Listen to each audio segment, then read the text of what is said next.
Hey, y'all. Gary Humble here, now former candidate for State Senate, District 27 here in Williamson County. Wanted to issue a quick response here to yesterday's race. We fell short. We fell short of the goal of winning. I don't know that we fell short of accomplishing a whole lot in terms of getting our message across. But before I get into the response I want to leave you with, I want to dig into the numbers just for a moment, because there's going to be some nuances that you're not going to hear about anywhere else unless you're going yourself into the data and pulling out these details. And we're still waiting on most of the large data set to come in so that we can really dig into all of the results. But here's what I can tell you that we know right now. So definitely lost early voting to the tune of about 1,753 votes. We had a total of, I think, just over 12,555, I believe, Republican primary votes in this state Senate race. And so during the 2 weeks of early voting, I got 43% of the vote in early voting, which, quite frankly, coming in over 40%, going up against a 16-year incumbent, in and of itself, is a big deal. That's a good performance, as they might say in the campaign world. But while I fell short in the election, here's probably what you won't hear talked about in the media. I won Election Day. We won Election Day.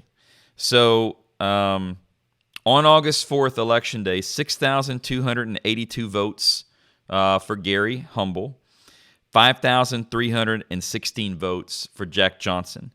I led on Election Day by 966 votes, and on Election Day took home 54.2% of the vote. Folks, with the deck stacked against us, against the 16-year incumbent majority leader of the state Senate, we won on Election Day. But when you put it all together, here's the final tally that we're seeing right now from the county. 12,470 votes for Jack, 11,683 votes for Gary.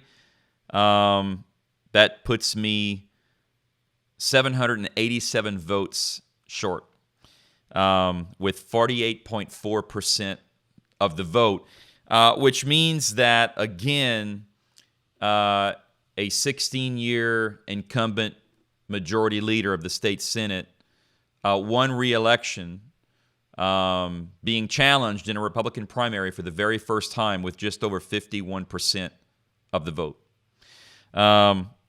So let's talk about what that means. And I want to say one more thing, too. We don't have all of the precinct numbers, and all of the precinct numbers haven't been publicly reported yet online from the county.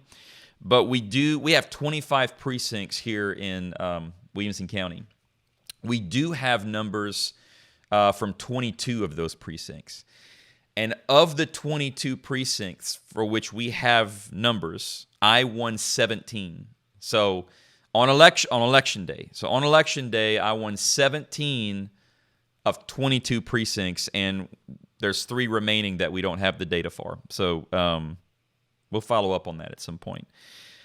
But here's what I want to leave you with, because this is an important message, and no doubt, according to these numbers, we lost the race, though we won Election Day. And but we lost the race against a 16-year incumbent, a majority leader, someone who had the backing of the entire establishment political class, the endorsement of the governor of the state, 2 sitting U.S. senators, a congressman, the Speaker of the Senate, along with a slew of other incumbent establishment GOPers. A treasure trove of money, campaigns, and PACs, and having to fight off or just sustain, frankly. We didn't fight anything. We just sat and took it and continued on mission. 8 attack mailers, including Facebook ads, from 3 different PACs, calling me everything from grifter to hysterical radical to Democrat in disguise, anti-business, anti-capitalist, and the piece de resistance, comparing me to Nancy Pelosi as 2 of the most radical politicians that Tennessee has ever seen. So look, against all odds, being outspent, all of the attacks, all of the establishment endorsements, this campaign garnered 48.4% of the vote. And so here's the message I want to leave you with. The Republican Party is very divided in this state. It is, in fact, I think, deeply divided between an establishment top-down style of leadership versus a very strong and organized, clearly, grassroots conservative movement. And the message that we sent to the establishment is clear. There is a significant amount of people in Williamson County, half, at least the half that voted, and I think you can translate that throughout the state, especially with what we've seen with our work with Tennessee Stands, that are deeply concerned with medical freedom, having conversations about election integrity, getting rid of progressive agendas in our schools, getting federal money out of our schools and much federal money out of our state, and ending corporate welfare, the practice of cutting checks with billions of our tax dollars to private corporate interests to subsidize winners and losers here in this state. These things are important to conservatives, clearly, and that was our message during this campaign.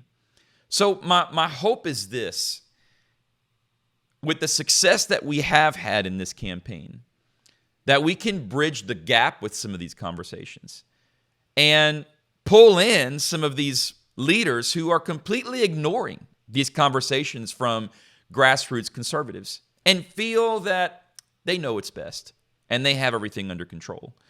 Because the fact is, we've conclusively proven to you that we have the type of organization and the voice and the strategy to come after you in an election. That much is clear. You had a 16-year incumbent, majority leader of the state Senate, that barely survived re-election, threading the needle with just over 51% of the vote. That speaks volumes to where we are in the Republican Party. So I want to challenge every grassroots conservative person across the state. I want you to understand something. Your voice is important. Your voice is important, and you have one. We are organized. We have conclusively proved that we have a significant grassroots organization here in Williamson County, and I know that translates across the state. We'll talk about this another time, but we had some wins. We had some really great wins across the state. I'll mention one in particular that I am super excited about, is taking down Bob Ramsey in Blount County, that for 2 years has been killing our bills in health committee. He lost to challenger Brian Ritchie. So congratulations, Brian Ritchie down in Blount County. Hats off to you, sir. Job well done. We expect to see great things from you, and we'll hold you accountable in the House of Representatives here in Tennessee. So look, I'm excited about the future. This was battle number 1.